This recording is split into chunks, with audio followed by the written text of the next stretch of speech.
Okay. Good morning, good afternoon, good evening, ladies and gentlemen, and our distinguished um, participants joining us across the globe today. I would like to welcome you to today's session. It's a great pleasure and honor to have this opportunity to moderate this session and also welcome our distinguished speakers who are joining us from Korea and the Philippines. I would like to also mention that we are very delighted to have you join us on this very important topic, which is the ninth session of the Governance Capacity Development Series session, jointly organized by DESA, UNPOG, and SNU. I know over the past several weeks, you've learned a lot from diverse experts, and you've also been able to learn from different background or different ways of accumulating knowledge to be able to get ourselves equipped to be able to go forward in this journey of life. What I would like to say is that today's topic is about risk-informed governance and leveraging innovative technologies for disaster risk reduction.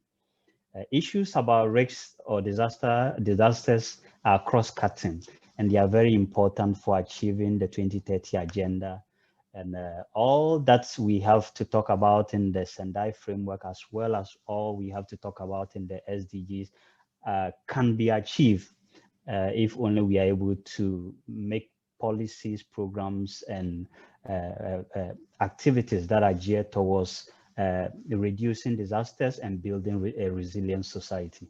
So with this introduction, I would like to just mention that today's section is going to focus on this, how risk-informed governance and innovative technologies are able to help this, and also introduce participants to some of the frontier technologies and innovative practices that are available to build a more resilient society in achieving the 2030 agenda going forward. So with this background, I would like to proceed to to give the first overview presentation. After my presentation, there will be more specific and a country case on that. So just as I mentioned, I would like to let us know that issues about risk-informed governance and leveraging innovative technologies are very important, most especially in ensuring resilient or building a resilient society and having or managing disasters. Next slide, please. So the outline of this presentation is going to be like this, going to have this knowing the current state or the progress so far made on the 2030 agenda by referring to the recently published SDG reports, and also knowing about the global trends in disaster risks or disasters, as well as issues about risk-informed governance and innovative technologies. Then look finally trying to discuss the policy implications and maybe possible key takeaways. Okay, next slide. So issues about talking about, I know sustainable development or the SDG has become a household name, and everybody tries to learn more, or we all gear towards how do we achieve the 2030 agenda and what the sustainable development goals are. We know there are 17 and have 169 targets, with the expectation that by 2030 all these should have been achieved. Next slide. So the SDG report was recently launched about a week ago, and I'm going to explore a brief points on it to let us know how we have the progress so far been made and what we need to do. Next slide. So with the East and South Asia, I know we are in the East Asia, or we are in the Asia region, and that will be more important to us at this time.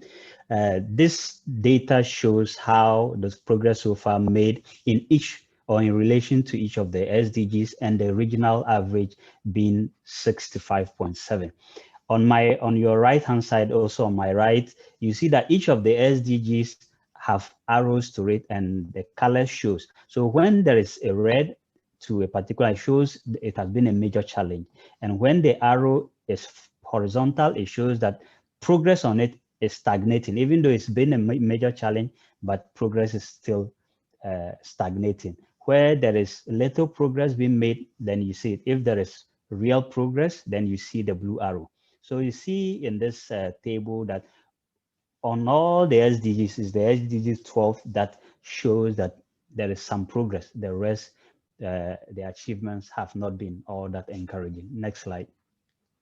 When you come to the small island developing states, especially the island states, you find that just as I explained, the progress so far has not been that good, except on SDG 13 on climate action that has a blue, that's showing that it's been achieved or it's on track to being achieved, but also there's progress. The rest, you find that they are really not doing well. And this is not just for Asia Pacific alone and the other regions, but this is just to highlight that this is the world trend.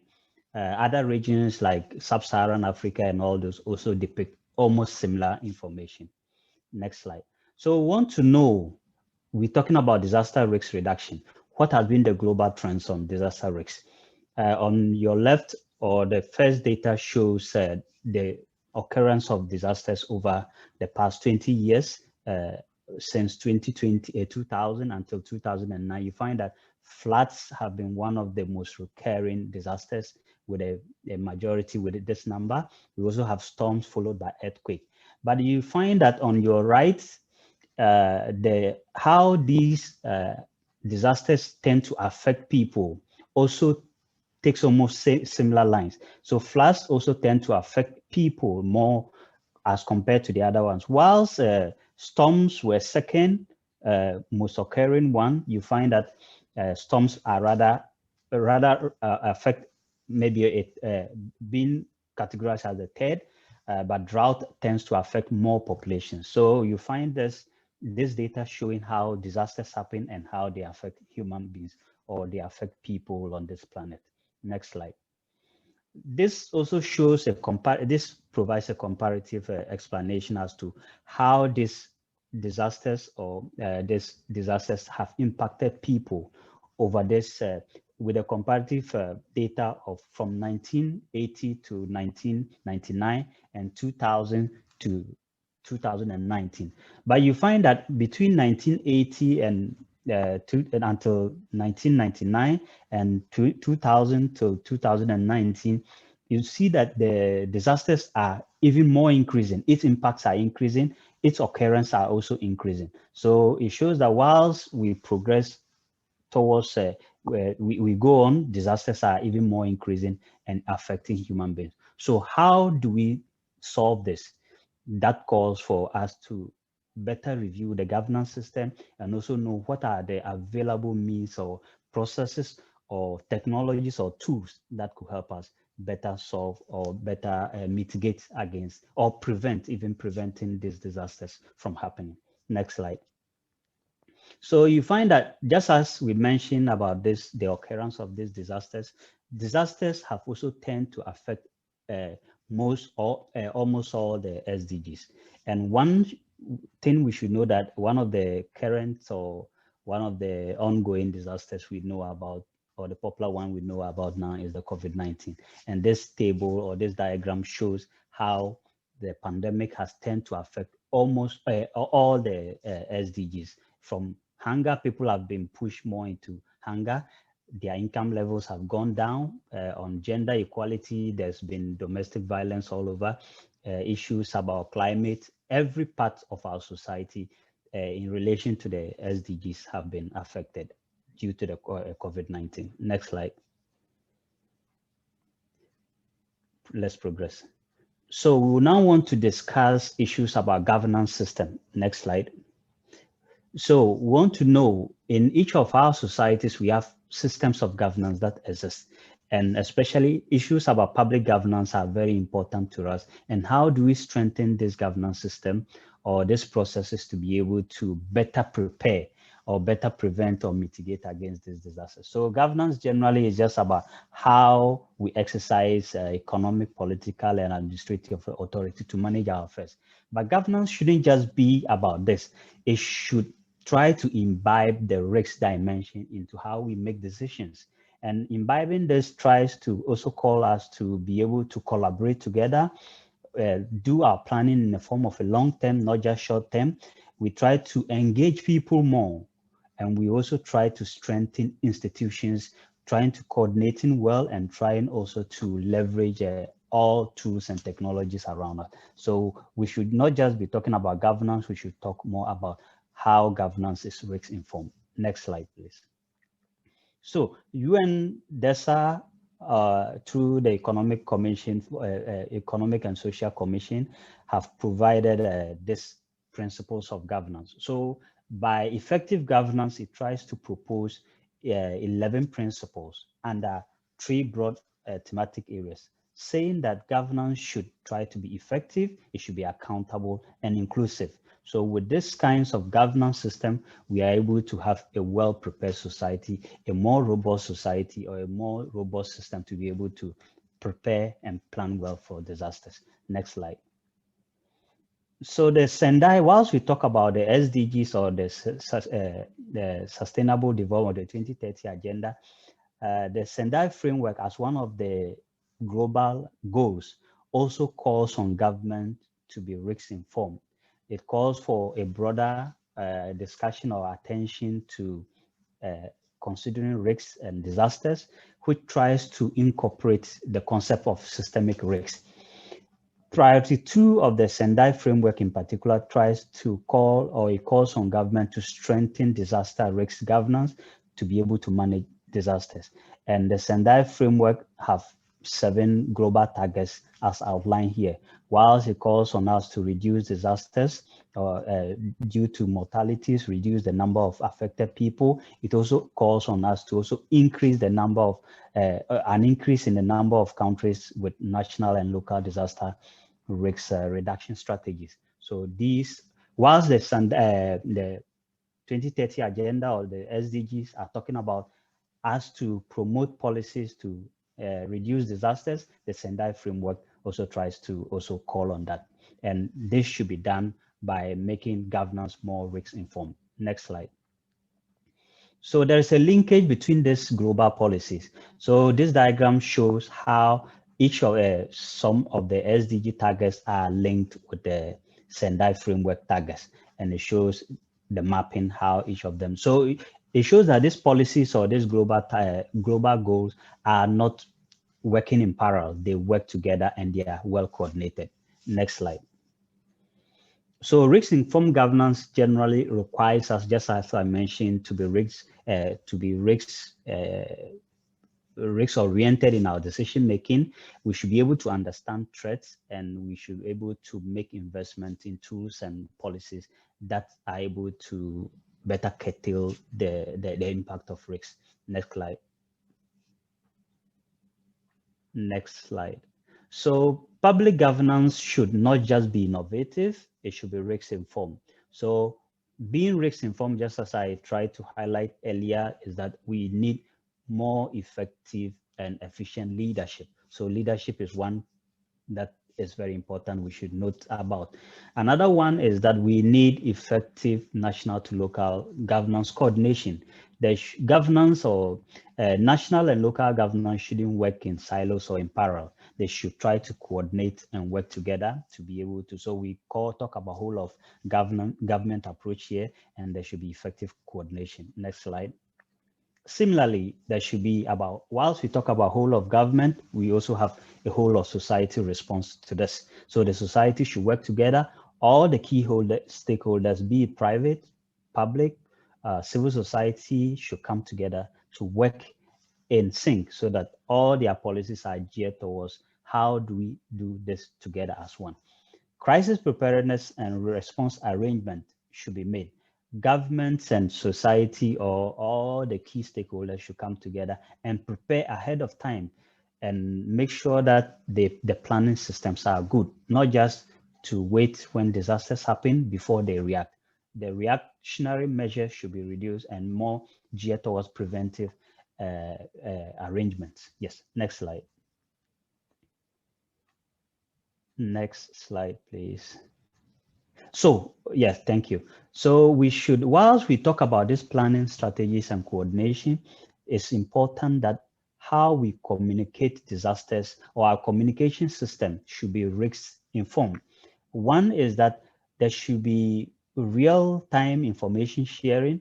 there should be real-time and right information being disseminated at the right time and at the right place so that it's able to cut down misinformation. Due to during disasters and during pandemics, there is this tendency where and the possibility that people could misinform others, and all this wrong decisions taken on wrong information could lead to more consequences. And this is very much key to having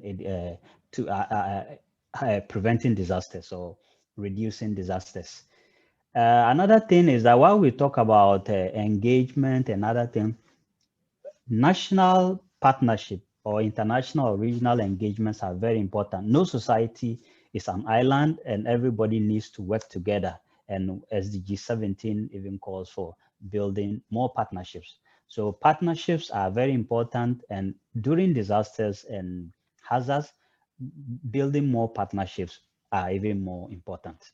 Thank you. Next slide, please. So just as we mentioned, we talked about one of the most innovative tools we have now, or issues about ICTs, issues about leveraging frontier technologies are now even more important than ever. So being risk informed also calls for society or governments or all the stakeholders to be able to come together and plan towards leveraging the real tools made or the science and technology or innovative tools to be able to better respond to disasters or prevent them or plan and anticipate for them. And decision making during disaster or even before disasters and after should be based on data and should be based on evidence. And being risk informed calls for data driven and evidence based decision making. Next slide, please. So just as we also mentioned, there is issues about disaster risk reduction have been embedded into the SDGs. So you find that out of all the SDGs, 8 in particular have issues about disaster risk into them. So SDG 1 on poverty, SDG 2 on hunger, till SDG 15 all has issues about disaster risks being embedded in them. So it shows that it has been mainstream in all these SDGs or these SDGs we have here. Next slide. Mainstreaming disaster risk into national development plans is another key area. Whilst globally we talk about it, when we come to our society or our country, we need to see how this can be done. And these are some proposed principles we can look at in our regulatory mechanism or legal institutional mechanism, our policy planning, even in our finance and budgeting, the decentralization system and capacity building processes should have disaster issues embedded in them. And the targets are shown on your right or on the screen, on the right, how this can be done. So these are the principles and the targets, how it can be done. Next slide, please. So digital technologies or innovative technologies have been seen as key enablers for achieving the SDGs. And it has even become more evident in this time of COVID-19. Whilst we struggle to cope with the unprecedented impacts of COVID-19 since last year when it was first announced as a pandemic, issues about adopting technology have even become more important. And now technologies had already, innovative technology was already helping, but it has even become more prominent in our time. So in the SDG ones, people who were left out in the main financial stream have now been on board. So technologies are helping to promote financial inclusion. Agriculture or promoting the reduction of hunger has technology in there. In the health area, we now have more issues about adopting. So all the SDGs we have in here has a there is a bearing of innovative technologies that is helping to enable us achieve them very much more faster and very much more efficiently. Next slide. So these innovative technologies are also helping in prevention, or are also helping in protecting people before or planning for disasters like early warning systems, as well as during emergencies like COVID-19. And it's also shown here. Next slide. So these are some of the innovative tech. We have mobile telephony, we have big data, we have robots, we have AI, we have Internet of Things. These are just some we've mentioned here. And we've even come to understand how most of these are helping. And I'll be elaborating briefly on them in my subsequent slides. Next slide. So it's also helping in protecting our environment, and technologies have been one big game changer, or they are also showing how it's helping in this, and this testifies to that. Next slide. So one key component of digital technology or digital government has been data, and data is considered as one of the lifeblood of decision. We need data, just as I mentioned, we need data to be able to make effective and efficient decisions, and also make evidence-based decisions. And data or big data is helping to contribute to the SDGs as shown on the screen. So in poverty area, in the area of getting clean water, in the area of reducing inequality, even in the area of managing our land and well-being, data is helping, or big data is one key tools or key tools that is helping in that. Next slide. I'll now want to progress to just highlight the importance of leveraging innovative technologies, but we'll have a short video, then I'll just run through the remaining. So let's watch this quickly.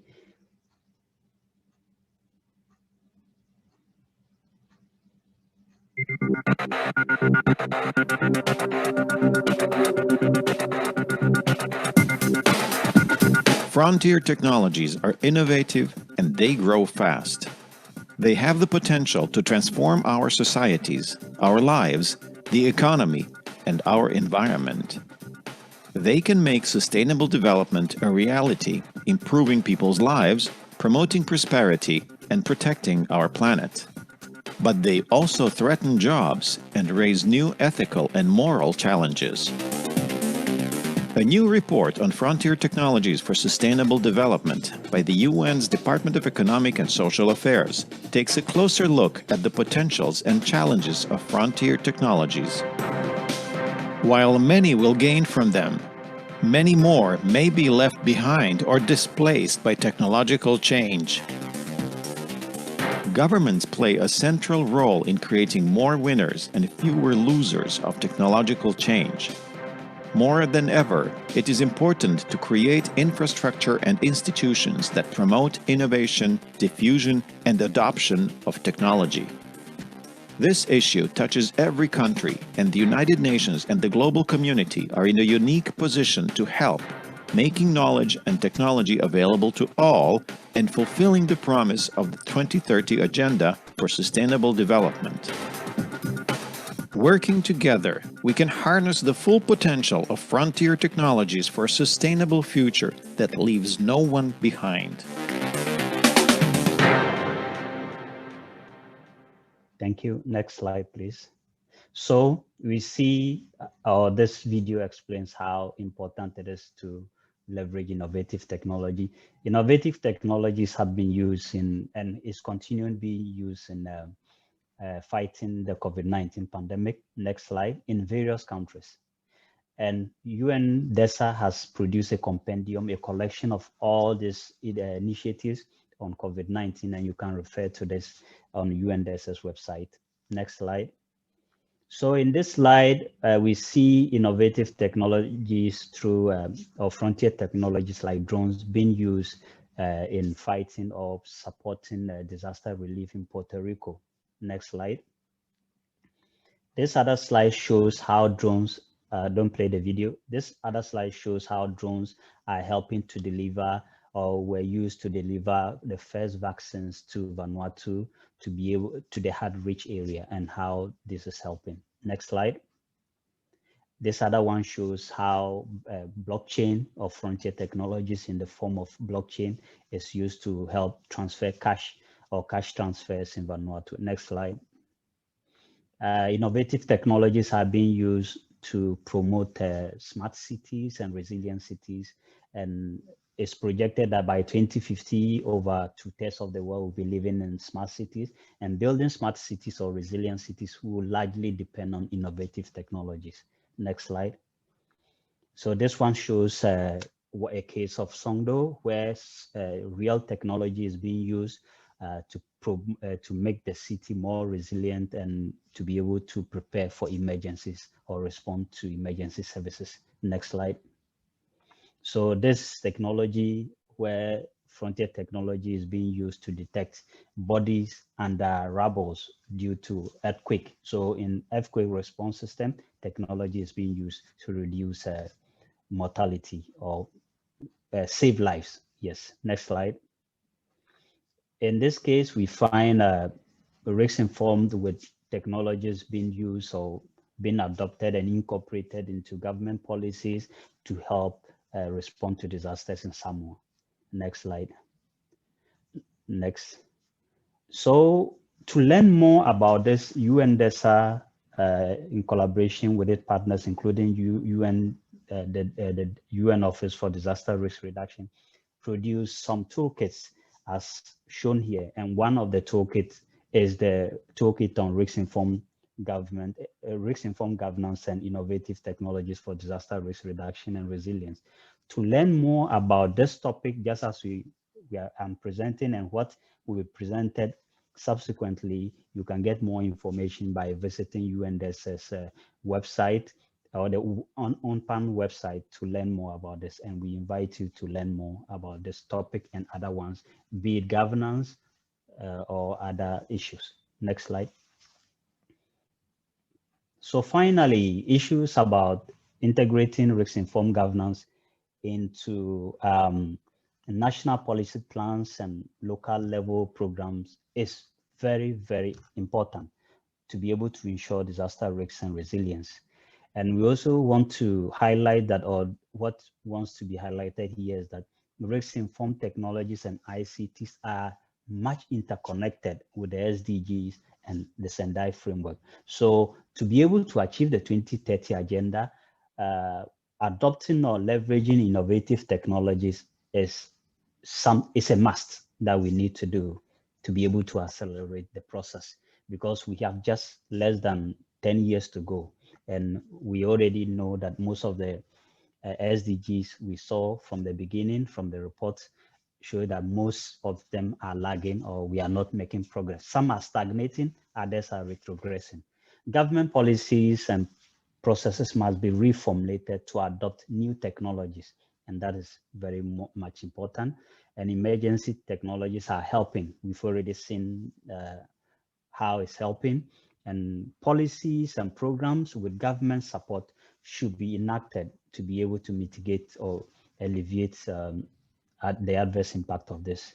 And in the end, all that we want to see is that when these technologies are implemented, they should be able to help so that we are able to carry everybody along and have an inclusive society, a more resilient one, so that nobody is left behind. So with this, I would like to thank you all for your kind attention. And these are reference materials you could refer to for more information on what is done. So I would like to thank you for your great, kind attention. Thank you. Okay, so I would now like to use this opportunity again to welcome our second speaker, Ms. Sarah Wade Apicella. She is a Programs Management Officer with the UN Office for Disaster Risk Reduction and the Global Education and Training Institute here in Incheon.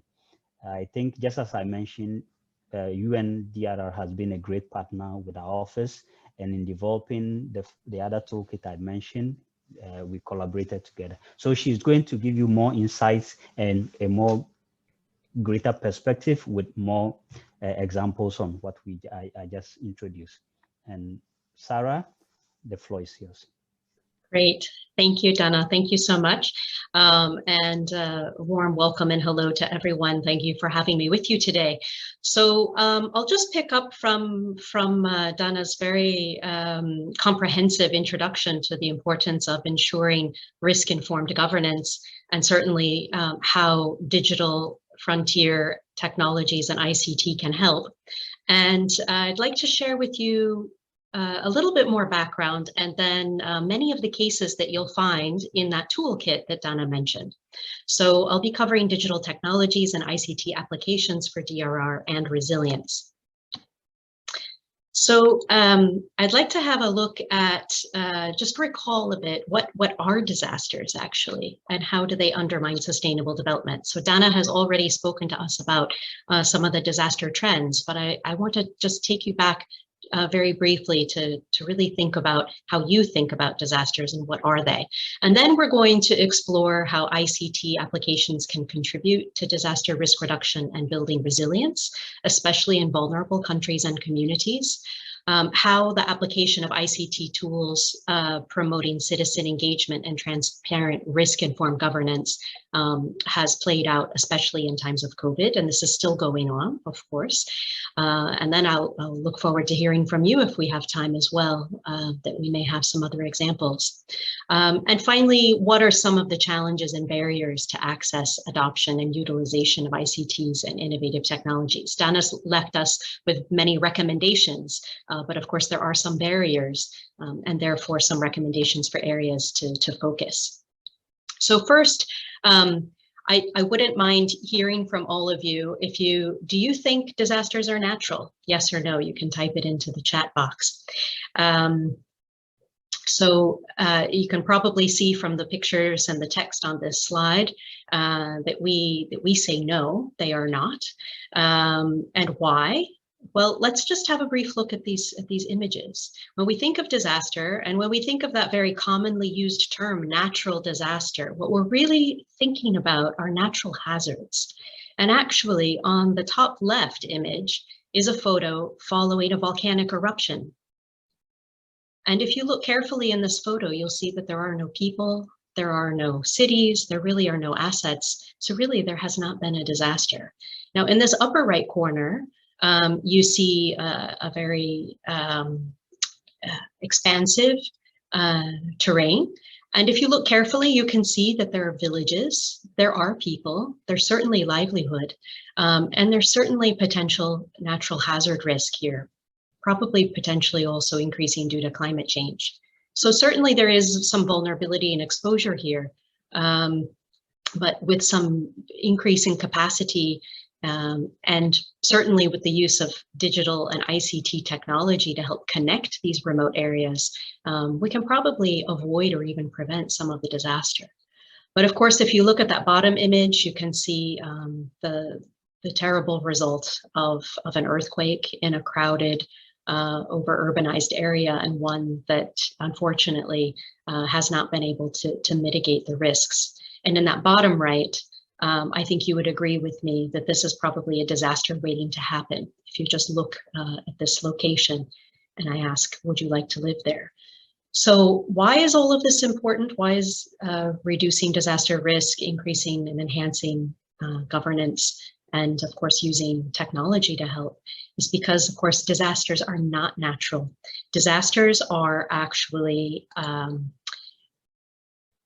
evident due to the hazard, exposure, and vulnerability. And when they meet, this risk, this disaster risk, is the combination that can produce actual death, loss, and damage that is the resulting disaster. So what we say is that there's no such thing as a natural disaster, only natural hazards. And of course, it has to do with our choices as to where we inhabit, where we build, even the type of research that we do. And the types of, and how we use and leverage technologies, for example. And we can reduce risk, we can aim at preventing and reducing disasters by really developing our understanding of hazard risk, reducing exposure, reducing vulnerability, and we do that through enhancing capacity. Now, of course, hazards are also not only natural.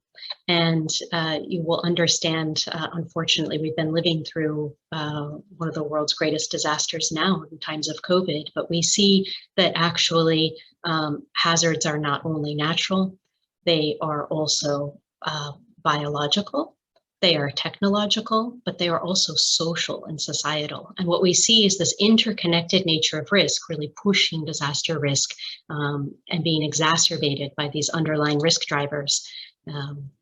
So it really behooves us to understand risks, to in fact use technology to better understand and map those risks, to understand where are the vulnerabilities and exposure so that we can make better and informed risk decisions. And of course, new hazards, such as the one of COVID, are really impacting our development. And I think Dana has already covered this quite well. If we just look at the data that was projected already from the World Bank last year, COVID is causing now the first increase in global poverty since the Asian financial crisis. And it is pushing many people, many more people into extreme poverty with an estimate as many as 150 million in this year. And we know that many of these new poor are living in cities. They are working in the informal sector, and they are touched, as we all are, by the disruption of our lives and livelihoods. It goes without saying that the natural hazards are knock-on and cause trigger effects on SDGs, causing loss of life, damage to assets, infrastructure, settlements, and ecosystems, but also then disrupting economic activities, governance itself, as we have witnessed during COVID, access to basic services, and education.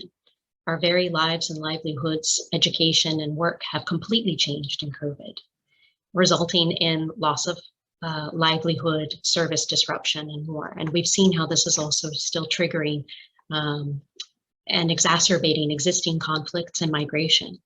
So this also coming from the biological hazards. And we have also to take note of the technological hazards and those related to climate change. If you recall the disaster trends that Dana was showing at the beginning, we were looking at the special impact and the losses due to flood and also drought. And these are particularly related to climate change. And what we see is that these disaster trends, although there have been progress in reducing risks, we are seeing the frequency and intensity of disaster pushing. So risk-informed decision-making is really about understanding those risks, understanding disaster risk. So again, in terms of hazard, beyond natural hazard, also the technological, biological, societal hazards, understanding the vulnerabilities, the exposure, and really making sense of that so that we can understand the potential complexity of risks. And this is really critical for us to achieve the Sustainable Development Goals and to act upon this. And the Sendai framework for disaster risk reduction that Dana referenced is actually a framework adopted, drafted and adopted by the member states. So this is not something that the UN has given, but rather that the countries have given themselves. And it aims to prevent the creation of new risk, reduce existing risk, and continuously invest in resilience. And it gives guidance across 4 main priorities. And I think you would immediately see that the first priority around understanding disaster risk, so really understanding, again, the hazard, vulnerability, exposure, and capacity in order to protect our lives and livelihoods and assets. This is one of the most critical areas that where technology and governance really supports. Now, the second priority is actually about governance itself, and that is to continuously strengthen the system. And understanding that risk, ensuring strength in governance is what will give the foundation to invest in disaster risk reduction for resilience. And of course, to continuously enhance our preparedness for a more effective response, and ideally to build back better based on a better knowledge of those risks and the interplay of all of the risks. So technology here is also really critical, not just to understanding and research, the data foundation, if you will, to inform risk-informed decision-making, but also to help us in order to reach people, to reduce risks, and in times of disaster to help respond. So enhancing disaster risk management and resilience through science, technology, and innovation is critical. and it is already recognized. And I think you see that Dana's already highlighted some of the ways through frontier technologies. So I just, in this part, would like to share with you a few of the ICT applications that are particularly helping vulnerable countries and communities. And I start with actually just sharing a brief scenario of what is actually a fictitious city, a Delta city, but this city has taken steps to become more resilient in all aspects. And this is a composite based on what many cities are actually doing, some of them smart cities, like Dana referenced, but they are looking at integrated early warning systems for forecast, monitoring, and action planning. And of course, technology is an enabler. They're looking at diversifying water supply systems, flood-proofing and recycled water. They're looking at the food supply systems, strengthening the food chain and urban production both, and looking at more resilient supply chains. So diversifying and blockchain, for example, is really critical in this area. In terms of energy, they're decentralizing. They're looking both at solar and hydro support to the grid. They're also looking at across health, housing, and well-being to ensure that buildings are safe. Social housing is strengthened, but it includes also a green infrastructure. And so together with solar and these green initiatives, we also need technology to support this. Transport, communication, and other infrastructure, of course, should be disaster and climate resilient systems themselves. And then the city is looking at waste management, environmental protection, and risk reduction against the specific hazards that this Delta city is exposed to, in this case, flood, landslide, and sea inundation. So I think you can begin to imagine how technology is actually critical. In fact, all of these systems are enabled by technology. So when we look at ICT and technology for disaster risk reduction and resilience, there are many different aspects, and Dana's already touched on some. We're going to go and have a quick look at some of the key cases. But information sharing systems actually are one of the most critical. And I think we often take for granted now as we live in this, internet-driven, those that have smartphones in their pockets have access to everything. But this is an incredibly powerful tool that can enable sharing at individual levels, sharing at organizational levels, and at interorganizational levels. And all of these levels are absolutely critical, and the structures need to be well designed. They enable hazard monitoring and warning data. Everything from real-time dynamic alerts, the kind that we might get on our phones, like you see in the image, to those sensors that are placed near rivers, as you see in the image to the upper right. They can be automated, but they can also require human survey. And of course, imagery and citizen reporting. So what digital technology really gives us is the ability for us also as citizens, as community members, and as individuals is to act and participate and help in the collection, assessment, and sharing of risk information that will further improve understanding of risk, right, in order for us to make those decisions. And applications, of course, also support mobile messaging. So we've already touched on alerts and warnings, but we also have the ability for citizens to participate in gathering data that contributes to citizen science. It can help support status checks, and in the time of disaster, search and rescue and relief. In this case, we look actually at the Internet of Things, and this is about embedding that digital technology and communication in things so that we have connected webs of tools and materials and systems that are in places where people wouldn't normally be able to be. Like in this case, you have a sensor set up right over the bridge in the river, and it is tracking for riverine flooding associated with landslide risk in order to alert citizens, alert actually the authorities who then alert the citizens should there be a need. So one obstacle, of course, is that there's a typical obstacle is getting the collection of data. So in this case, Internet of Things, or those interconnected sensors and automatic warning systems, they do the job for us, and they do it in real time and continuously. Another aspect that mobile and digital technology helps us is crowdsourcing and crowdfunding. And in this case, we look at crowdsourcing flood resilience. So the problem is that information to inform efforts is often quickly outdated, right? If we rely only on people that go out in a field mission to have to collect data, today's data could be outdated tomorrow. But if we can crowdsource and use technology for citizens to engage and local actors, this can help reduce costs and also ensure that data is up to date. We can also crowdsource against maps, both pre-disaster, but also in times of response.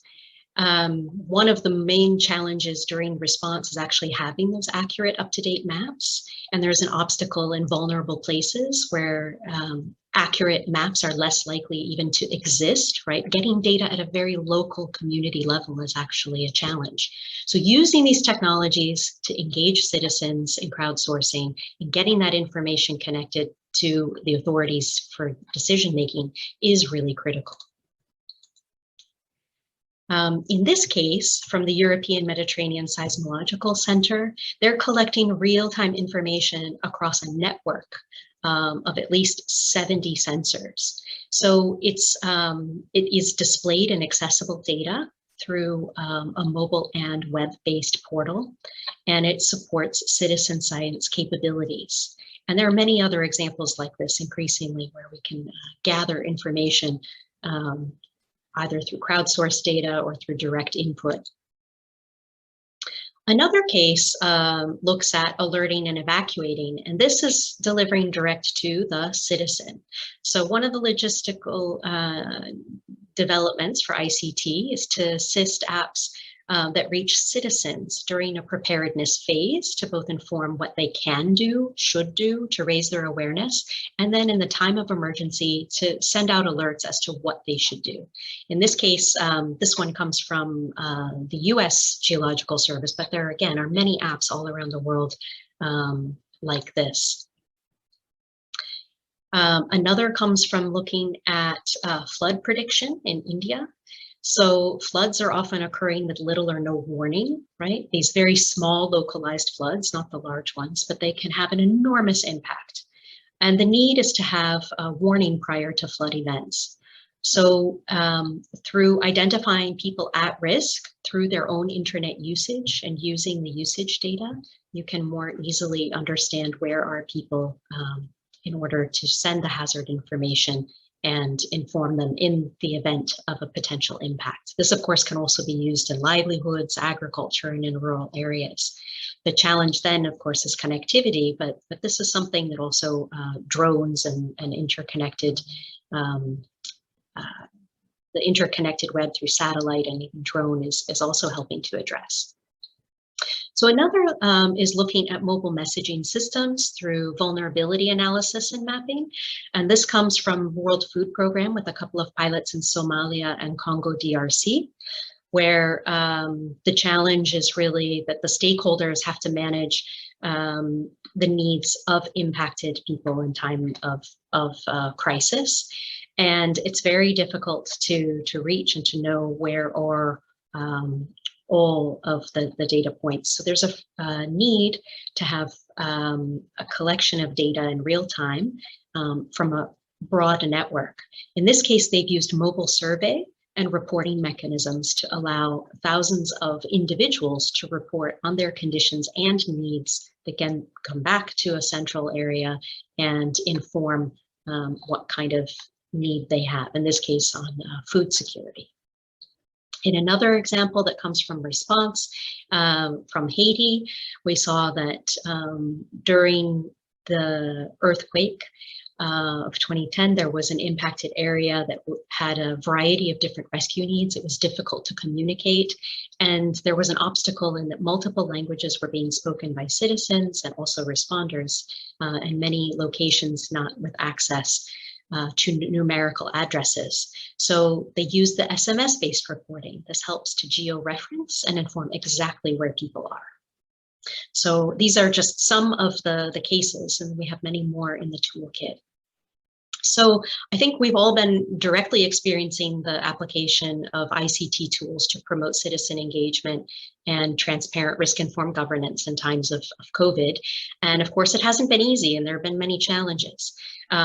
With the increasing use of applications, there have also been questions around privacy and to what degree the information is reliable or transparent. But overall, and I think we're probably in your countries as well, you have had some level of experience with testing, tracing, and tracking. Many governments have developed applications. In terms of transparency, it really allows for public information updates, but also alerts. And a very critical part is actually the mythbusters, right? There's so much information out there and misinformation, and actually through dedicated applications from authorities and from trusted repository, we can ensure that we are communicating into the smartphones, hands and pockets of the citizens, that critical public health information. So this is this goes to show just a few of the many apps. And in the slides that we'll share, there's a link to a COVID tracing tracker that the MIT Technology Review has undertaken, and they have identified up to about 49 countries with different degrees of apps, and they are tracking different aspects around which technologies are used and the levels of transparency and privacy. So these are just a few of the examples coming from Philippines, Vietnam, and South Africa. And just one case we wanted to highlight is actually the use of digital technology in helping a country to tackle COVID itself.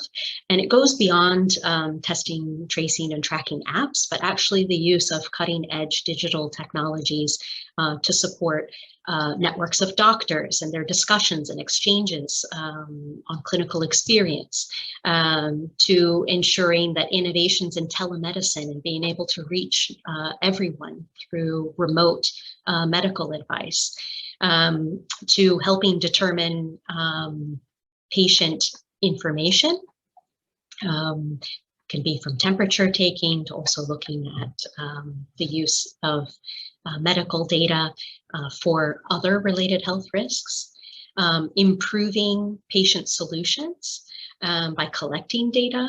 It's assisted in diagnostics and health management solutions, and many. And this one comes from Singapore, and I would invite you, when you get the slides, to have a look at the link and go more deeply into the case. Digitization during COVID has also enhanced inclusion. And this is really critical because, as you'll see, one of the biggest challenges is actually the digital divide. So digital solutions and connectivity are providing avenues to attain universal social protection, but they need to be planned and prioritized. No one can be left behind.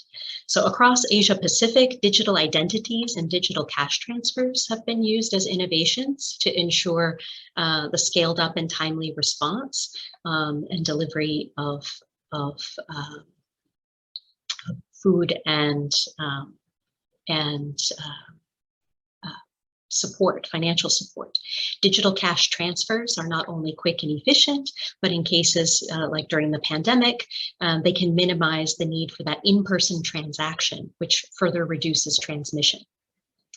And another case in Mongolia, which is a sparsely populated country, they use digital connectivity to help reach people in all the remote locations.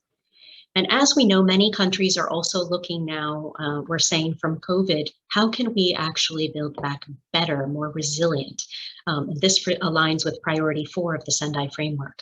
In one example we've seen in Korea, they've developed a Korean New Deal that really includes digital infrastructure, expanding to remote business, and using digital technology to advance employment and the future of work. So this is really with digital technology at the foundation. So finally, of course, there are many challengers and barriers, but really, it's all about establishing the enabling environment. So it comes back to having a very strong governance structure to ensuring that multi-stakeholder, multi-sectoral, consultative stakeholder engagement, that you haven't left any population behind, that you really develop policies and plans for action that build on the strengths and the knowledge and the capacities of the communities, and that then you look for opportunities where technology can support and try and expand access to those that may not have it. It also requires statutory frameworks. So getting back to some of those privacy challenges, laws can constrain or support implementation. So looking at legal frameworks is really critical. Also, in this case that we have in the toolkit, there was an obstacle of traditional government grant programs that didn't have the eligibility provisions to support citizen science, for example. So in order to really get and enable that stakeholder engagement, you may need to look at changes in legislation and legal framework support. So this one comes from the citizenscience.gov in the US. Also, access to resources. You need to define the deficiencies, understand where those gaps are, including digital gaps, and look for capacity. Potential pathways, of course, are around resource sharing, public-private partnership, development assistance, mutual assistance agreements, and what's really important is continuously sharing and learning, South-South, North-South, and triangular cooperation, especially for technology transfer to help get technology to the least developed countries. So we have some examples of triangular cooperation in the toolkit, and I'll allow you to go to the toolkit and see. Another area is to have clear and competent policies and strategies, providing that social and institutional structure, requiring all administrative levels, and ensuring that science, technology, and innovation policies are actually linked to development, disaster risk reduction, and other relevant policies. Those policies actually need to be explicit in how they support these development aims. And then on the data side itself, they need to be resilient infrastructures. They need also to look at how can they be disaster and climate risk informed. So what are some of the key takeaways? I think you've already heard from me that bridging the digital divide is a critical one if we really want that no one is left behind. And while I haven't touched much on it, we know, just imagine if we had less of a divide, how many more children and workers would have been able to stay engaged in this time where we've had to all go online. We live in a time of stunning technological wizardry, as this quote says, but more and more as we leap ahead, those that need it most are left behind. So we do need to prioritize that in our policy planning and ensure stakeholders. So we need also to enhance capacity. We need to innovate and think of new capacities. What capacities do we need to build? As we do think about how we have been learning and working differently in times of COVID, everyone has had to go online that could, and there have been enormous impacts in supply chains, in our infrastructure, in our communication. All of these also provide opportunity for us to think about things differently and how we can do that. So what new capacities do we need to develop, and who needs to have their capacities developed that might not already be able to participate? So this really requires for science, technology, innovation, empowering and giving voice to the people of all backgrounds and classes.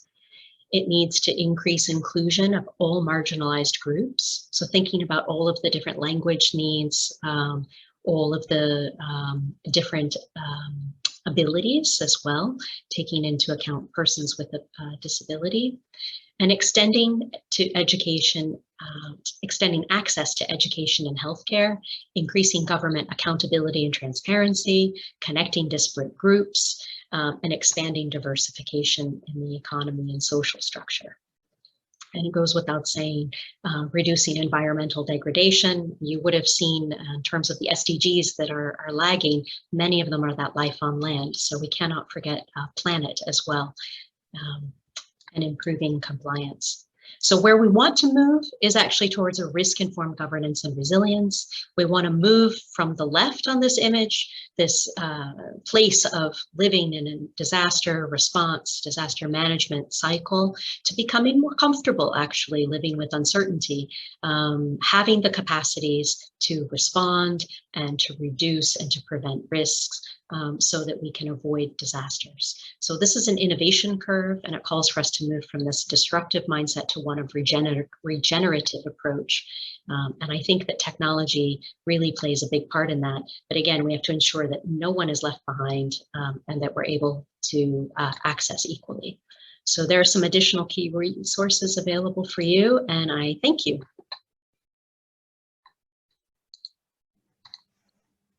Thank you so much, Sarah, for such an insightful and comprehensive presentation. I think you really dealt very well with the topic, and you provided more insights into what I originally introduced, providing new perspective. And what really interests me most is about you re-emphasizing the point that disasters, there's nothing like natural disasters, but we only have, whilst we may have hazards, no natural hazards, there's nothing like natural disasters. And another key point had been that we should move from this disruptive, the left, to a more regenerative one. And I think this is something we can all take with us.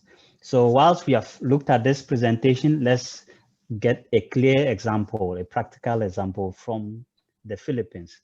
The next presenter is Professor Ebenezer Florano from the University of the Philippines. He's going to give us a more country-specific case on how we are leveraging innovative technologies, especially for early warning system, popularly known as Project NOAA. Professor Florano, the floor is yours. Oh, thank you very much, Sam. Can you hear me? Am I clear? Yes, we hear you clear. Yes. Okay, thank you very much. Good morning, good afternoon, and good evening to all of our participants. I'm here to present the case of the Philippines. So it's about digitalized disaster risk reduction services towards building national resilience. The case of the nationwide operational assessment of hazards, or NOAA.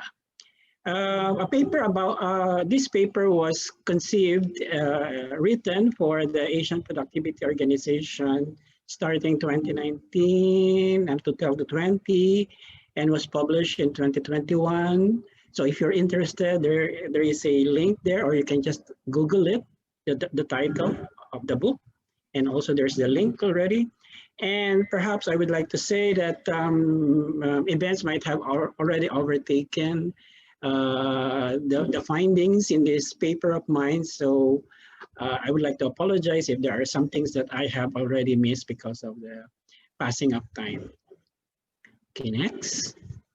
So I'll just be presenting the case of the Philippines. So I'll just have to tell you what are our disasters, the natural hazards that are causing disasters in the Philippines. And then the Philippine government respond, for risk-informed governance.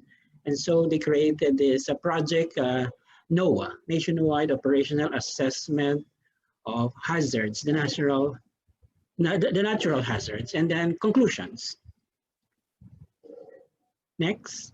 So my country, the Philippines, is prone to many weather-related and natural geological events, disasters. Okay, not natural disasters, but disasters caused by natural hazards, because we are in the tropical region. We are also located in the Pacific Rim, or Pacific Ring of Fire, the volcanic ring. So we have all sorts of disasters caused by natural hazards. Like we always have, typhoons, around 20 plus typhoons.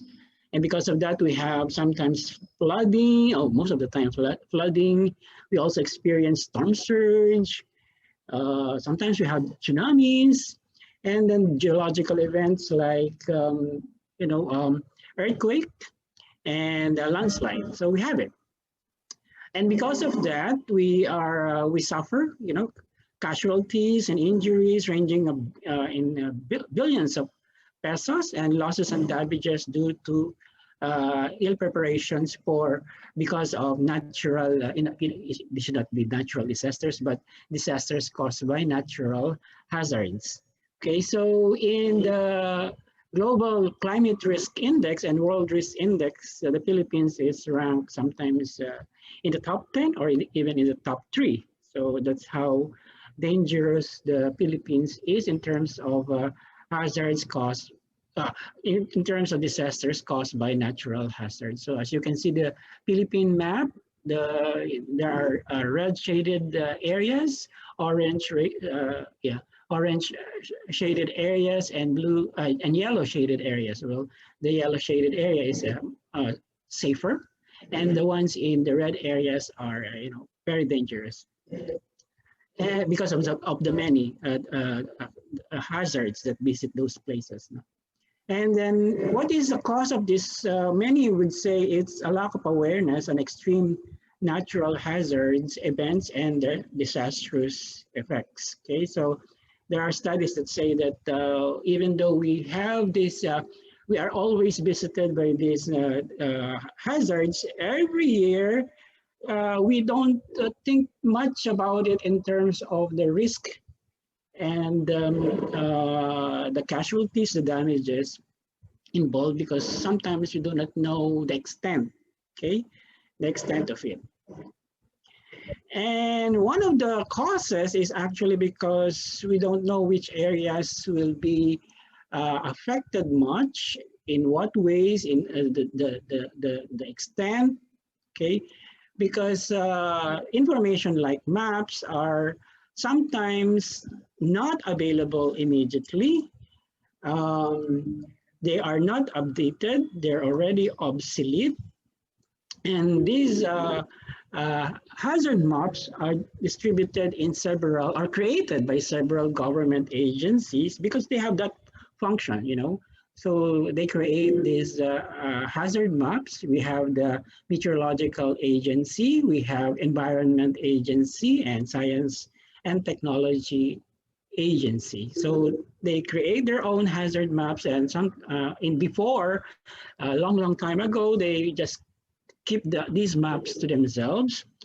And these maps usually are in raster, it's not digitalized, so it's printed.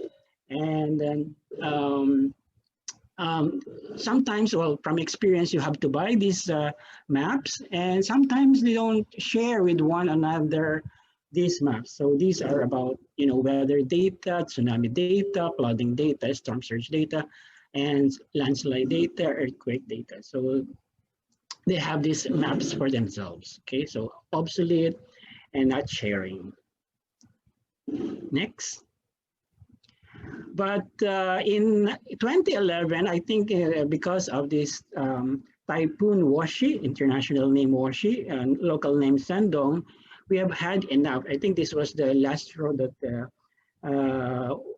we took cognizance of. That means we have to have a certain way of determining the occurrence and the risk involved in disasters caused by natural hazards. So in 2012, the Department of Science and Technology created this NOAA, the Nationwide Operational Assessment of Hazards, under the presidency of President Benigno Aquino III. It is supported wholeheartedly by various disaster risk reduction related national government agencies, some local governments, big business establishments, media, non-governmental organizations, foreign governments. They gave us so much amount of money, and international financing institutions. So it's it garnered so much amount of support from the various sectors. So what is the objective of NOAA?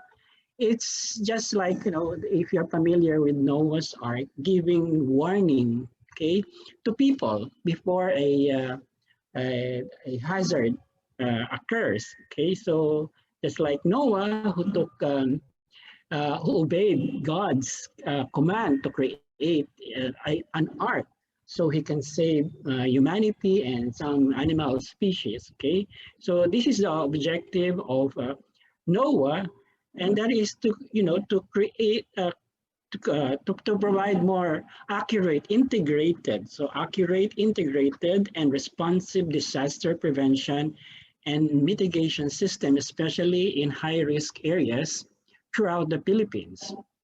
Okay, so and by harnessing technologies and management services for disaster risk reduction activities offered by disaster risk reduction and management related national government agencies. So it's all government agencies working together. So we may call it whole of government undertaking in partnership with an academic institution, the University of the Philippines. So with Project NOAA, there was already a policy framework. Funds were infused from the national government agencies, and these were given to the project management office of Project NOAA within the University of the Philippines. So they updated the maps. Okay, they got cooperation from various disaster risk reduction government agencies. And so they updated the maps by purchasing landline sensors, and then they have this coastal hazards and storm surge assessment and mitigation, flood information network, weather information integration for system enhancement, weather sensors. So these are the technologies, the devices, the gadgets that were procured so that the hazards, the hazard maps could be drawn and in digital form. Okay, so there's no more reason to use raster maps. Okay, so it has to be in digitalized, and it can be already be given or compiled for disaster management using WebGIS. Okay, so they can come up with weather maps, sensor maps, flood, landslide, storm surge maps, and so on and so forth. But it is not enough that you have the technology and the information. They have to be cascaded to the people, so people will know about the risk, their vulnerability. Of course, so they should. The Project NOAA had this strategic communication intervention. So this is a series of events to inform the people of how they can be affected by the hazards in their areas.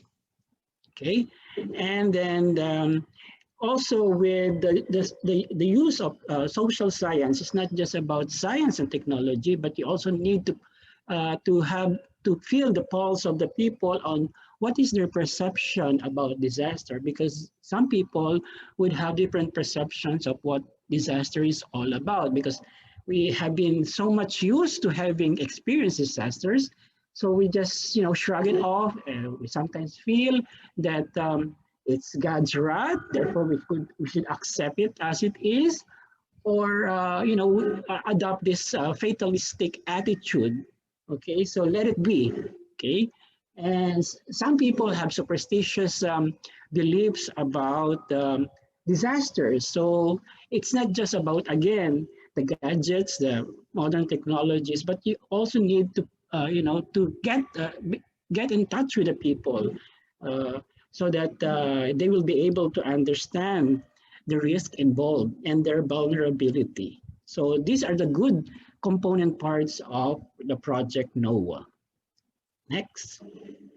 So before Project NOAA, so this is a project. So, projects have starting and ending, periods. So by the end of 2016, the Project NOAA was able to come up with outputs, and these are mostly hazard maps, landslide hazard maps, multi-hazard maps, geo-hazard maps, LiDAR maps, and storm surge maps. Okay, but not just maps. Okay, they created other technologies like these cell phone app that anybody can download for free, and they will be able to detect in their own areas, for example, the occurrence of a storm, or if they have floodings, and Project NOAA gives them 6-hour time lead to know what are the possible disasters that could happen with the occurrences of these natural hazards. So it's not just about creating maps, but integrating them all together to come up with a bigger comprehensive warning system, early warning system.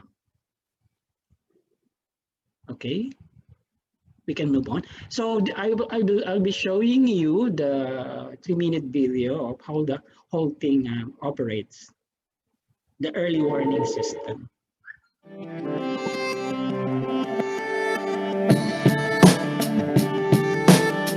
Project NOAA has developed an early warning system that will allow users to see and monitor incoming weather disturbances.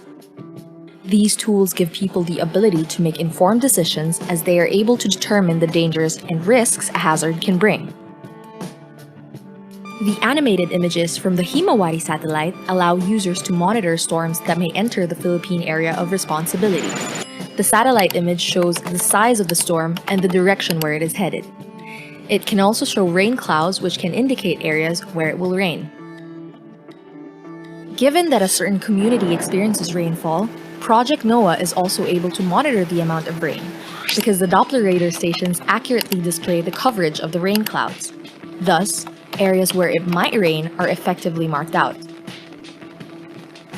If there is continuous heavy rainfall in the identified areas, the automated rain gauges in the upper parts of the watershed gather and record the amount of rainfall over a set period of time. If the sensors continue to display continuous rainfall, the next step is to check out the water level sensors. These sensors indicate the rise and fall of a river's water level.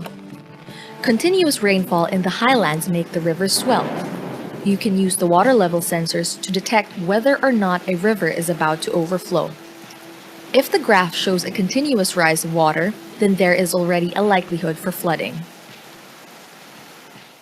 All these sensors help LGU officials know how much time remains before the potentially damaging landslide or flash flood hits their community.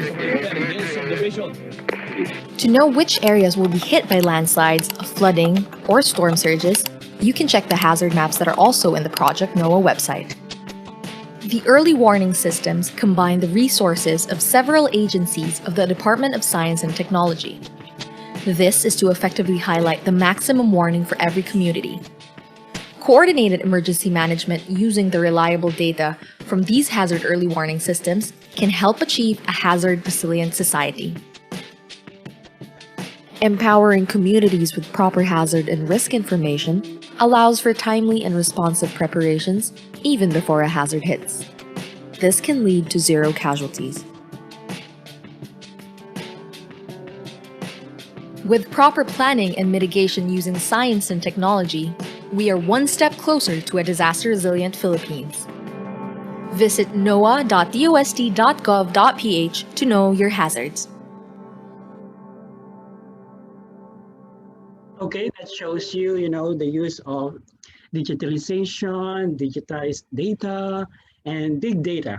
Harness them so that you can inform people beforehand about the possible occurrences of disasters caused by natural hazards. Okay, in this diagram, you can see the averted and disaster averted and failed disaster management. So the disaster averted are those in the blue area at the top, and then the failed disaster management, which means that there were casualties, damages, and losses. So before NOAA, I think 2011,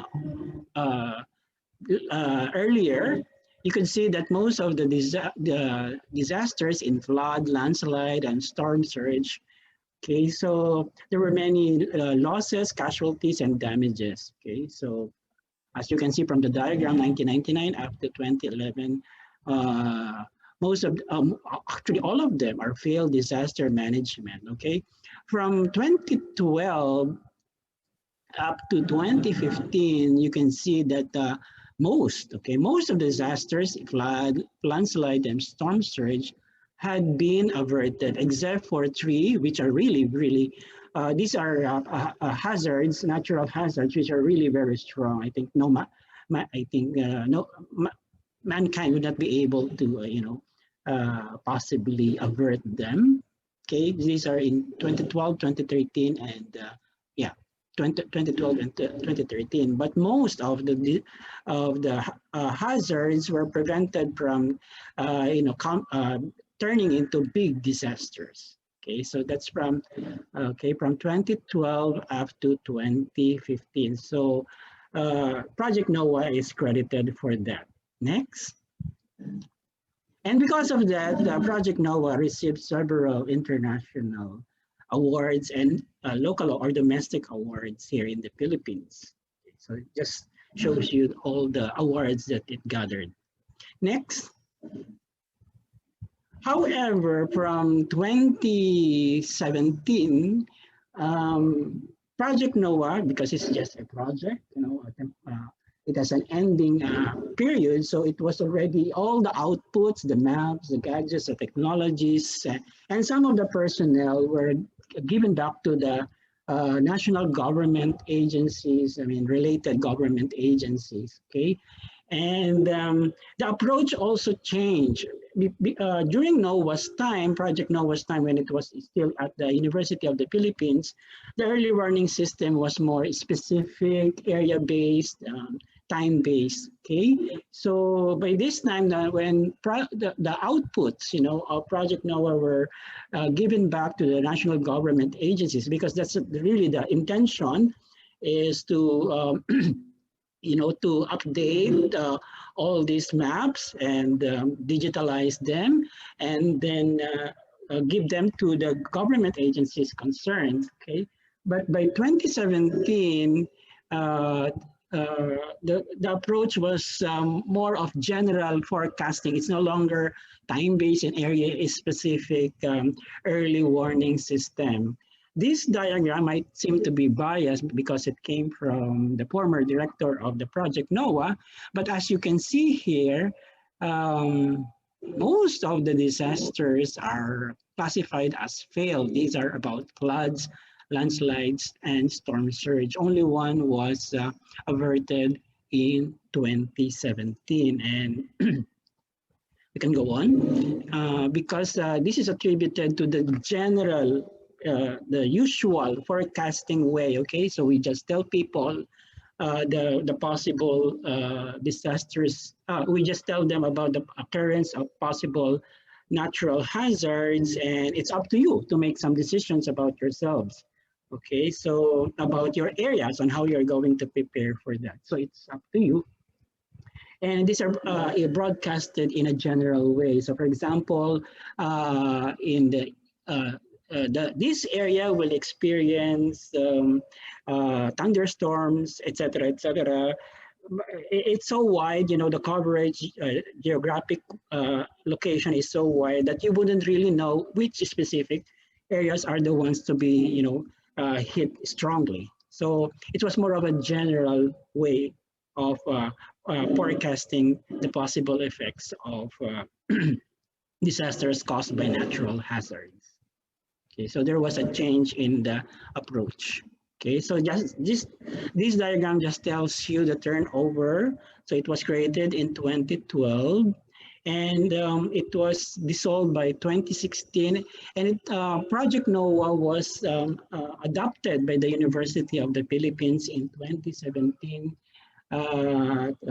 because it sees a lot of potential, and they want to harness the knowledge and utilize the people that were already trained on the on the Project NOAA. So they adopted the people and also some of the outputs, I think, were also used by it's now housed at the University of the Philippines Resilience Institute.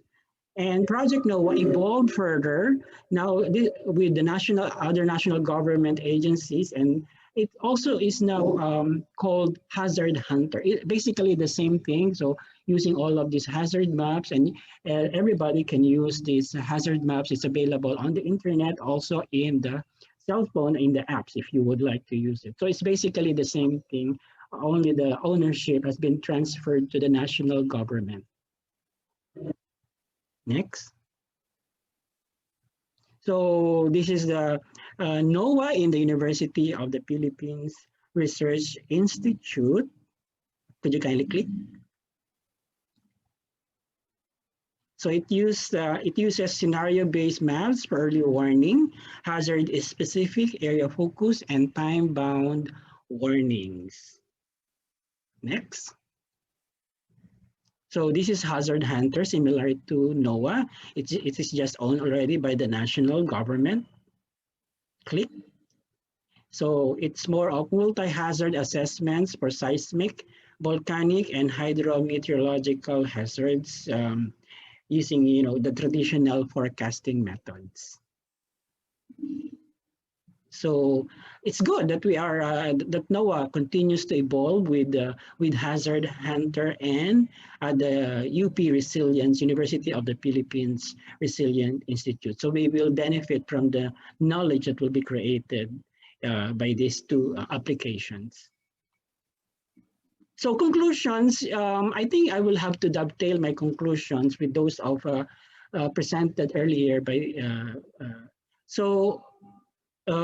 first, so that we can enable risk-informed governance, we need to have a policy framework.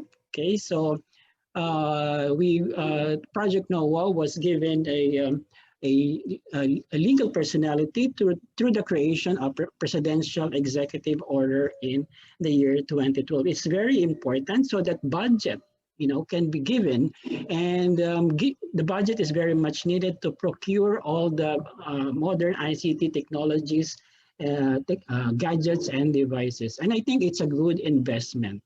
Okay.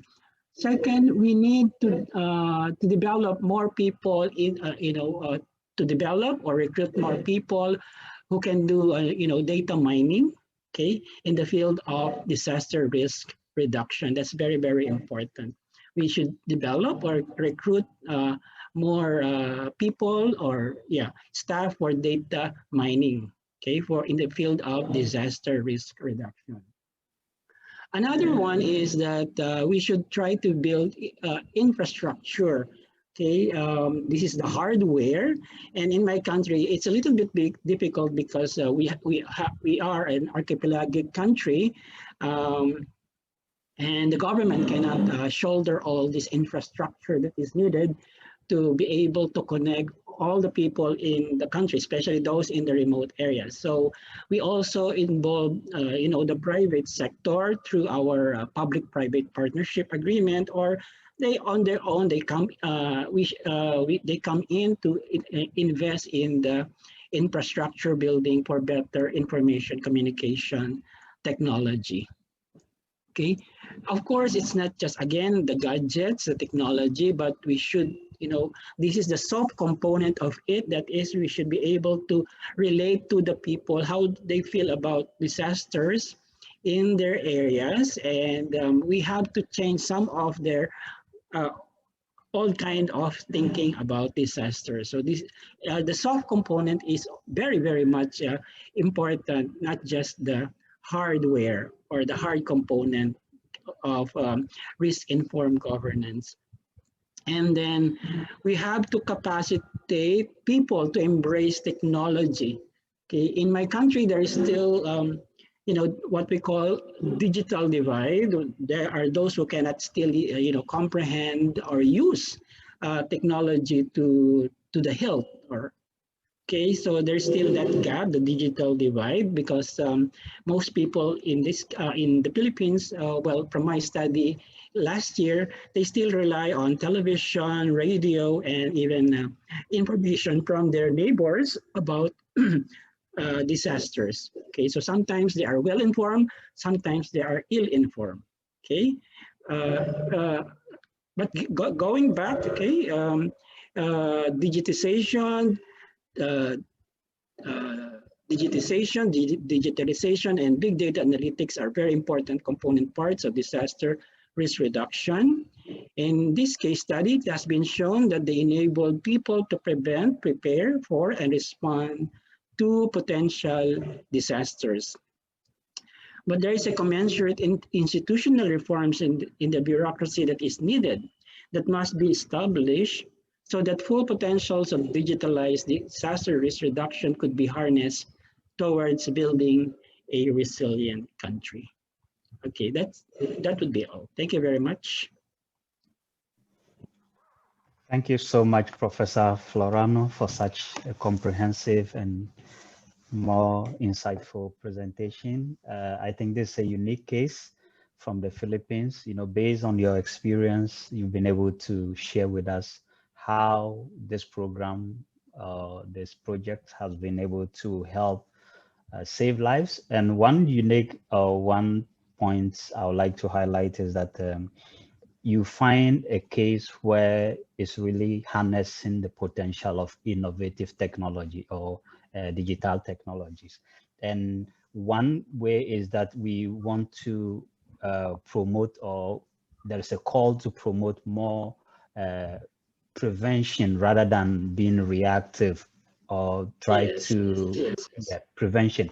So we have this early warning system, and that's one of the best part of it, where people or citizens are pre-warned based on technology. And another area has been the collaboration with the private sector, with the citizens as the main focus. And I think this provides great lessons for us all. And I think countries can also adopt. I know there have been a few questions so far. I tried to respond to some. If you have any other question, you may just put it in the chat box. But just in relation to his, that this technology is helping to provide accurate, timely, and responsive information to the people. So providing information is very key. And that information shouldn't just be provided, it should be accurate, it should be timely, and it should come at the right time. You know, that relates to timely. And this just moves to a question we got from participants who put it in the chat box instead of that's Tricia Getara. She was, or he, I think she is asking about how information, lack of access to information really tends to make disaster or disasters affect more of the vulnerable. You know, they have limited capacity to be able to react when disasters happen, or when natural hazards leads to disasters. And he was giving the example of the COVID-1 in relation to the recent volcanic eruption in the DRC. We can't emphasize that much more, because it's so important that information. That's why in one of the slides we presented previously, we try to say is that communication is important. Even giving the information, if it's not risk informed, the agency to which the information is even given, or the tone in which the information should be given, should be risk informed, so that people really know that there is an emergency happening or something is going to happen, and they should be informed. They should act to that. So information or communication, the strategy and everything is very important. And one tool we can run away is digital technologies have been very, very important in facilitating this process. Just with technology, we are able to determine what may happen or predict. Just with technology, we are able to send the information more quickly. Just with technology, we are able to manage the situation when it happens. So issues about innovative technologies cannot be underestimated. If we have any other question, Sarah, are you there? Yes, Okay. I'm here. Okay, it was sent. Okay, yes, there was another question for Sarah. I think she responded to it. Yes. Do you want to highlight it to the audience, or just want to? Yes, I have shared some additional resources already as well in the Q&A, but I just want to reiterate on the last point and last question, not only is communication key, but ensuring that the communication is tailored and meets the needs of the local population. So including, we talked about digital divide, and Dr. Forano also touched on that many people still rely as well on radio and what they hear from their village leadership and those kind of networks. And so it is also critical not to forget these traditional and important means. It is not at the exclusion or only at reducing the digital divide, for sure.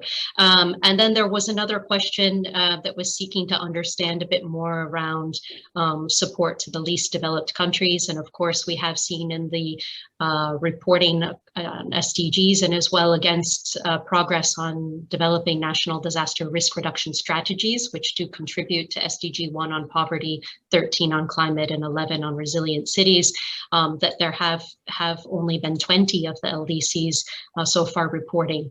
And UNDRR is pleased to support a boost to the LDCs, particularly towards the next LDC conference in Doha. And just to announce as well that we'll have the 5th Arab Regional Platform for Disaster Risk Reduction online, hosted by the government of Morocco, that would address as well some of this 8 to 11 November. So, and I would be happy to follow up with that participant individually by email, should she wish. Thank you very much for the kind response. I think it's very good. Right, Sam? Yes, Professor. I might also be able to say that, digitalized disaster risk reduction, digitalized information on disaster risk reduction could very well be democratization of knowledge. Because from my experience, when I went to one local government, okay, which was devastated by Typhoon Haiyan, they had all the hazard maps with them. Okay, it's in the local development plan, but these were not cascaded to the village, to the village leaders, to the village people. And so when I went down to the village, communities, they were shocked to learn that there was these maps. These are the raster maps, okay, raster maps. So these are not yet digitized or vectorized. So it's easy for the local government to hide them, okay, and not give to the village. But I think, but if we are able to share this digitized this information, I think we can democratize, disaster risk reduction. Okay, that's another excellent dimension you put to that. Yeah, democratization. Yes. Okay, so the other point, I'll be wrapping up soon if we don't receive more questions. So there was this idea, as I know today's presentation was not geared towards how we bridge the digital divide, but we just wanted to create the awareness of what Sarah tried to highlight was that, okay, we are promoting digital or digitalization, but there is this digital divide existing within countries, within communities, and even within societies. There is this widening but the question comes back that how do we bridge the digital divide? But one thing is that I think there should be a concerted effort from society, especially led by government. Governments must lead this process, bring on board the key partners, be it private sector, which have the expertise or something, including the finance. It's capital intensive, and all must work together to try to promote the digital transformation in our societies. And I think another dimension to also look at it is putting in the enabling environment, even by governments, to allow the private sector to come on board, and even external support to come in is another key. The UN and other organizations may not be able to, we could only guide and provide facilitate the process, but not trying to lead for a country on what exactly to do, because the government needs to put in the policies and programs to be able to let it go. The institutional arrangement should be in place. Governments needs to have the institutions in place. The laws, the frameworks, and everything must be formulated to be able to support it. So in all this, and capacity should be built. Even when you import this technology or this, to try to close the digital divide, you need people to be able to support the system work. So governments also have to find a way to build capacities, and other international organizations, including the UN, can facilitate process in promoting or building capacities, and promote also knowledge exchange and cooperation and partnerships between countries. Especially countries could learn from what other people have done. Maybe the Republic of Korea has been very successful, especially being one of the top digital technologies or digital government performing countries. And we have some in Europe, even across, even some particular cases like Project Noah could be adopted by other countries who want to learn from their peers. I think there are some of the processes. Yes, so that's a comment I want to put in there. Is there a question or a comment so that we try to wrap up for today? Perhaps I think we could also learn from our experiences now during the pandemic, because I've noticed, and this is proven by some studies, that people have been using, their cell phones more often to avail of, online services. Okay, and even the poor, they are already forced to use them, their cell phone, the application, so that they could be able to obtain financial assistance from government. I think we should launch a study on this, on how far this pandemic management has enabled people or forced people, especially the poor, the ones in the digital divide, to embrace technology. I think we should launch a study on that, because, and I think we should harness the good side of this pandemic management with, the use of technology. Yes, yes, excellent. I think one of the widely used technological tools has been the mobile phones. And you even go to many developing countries, even in poor household, they may not have any serious tool, but they have a mobile phone. And some of these technologies may just need basic things. Even through mobile telephony, many people are now financially included. And you go to many countries around East Africa and some African countries, people who were previously left out of the mainstream banking system are being financially included because of just by the power of the mobile phone. So I think because we may not need a very big technology to push in, but with the basic technology, we could start with that and include everybody so that no one is left behind. Wow, yeah, that's right. That's the right way to put it. Yes.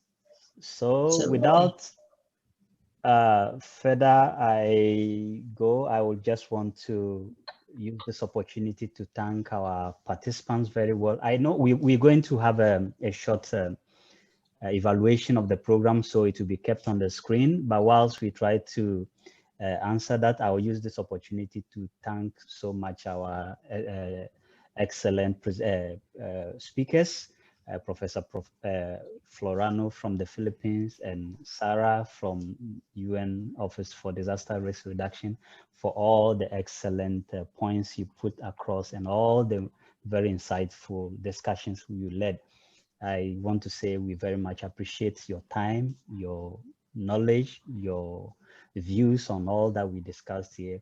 And in the same way, I want to also thank our participants for the very attentive and kind support and cooperation throughout this time.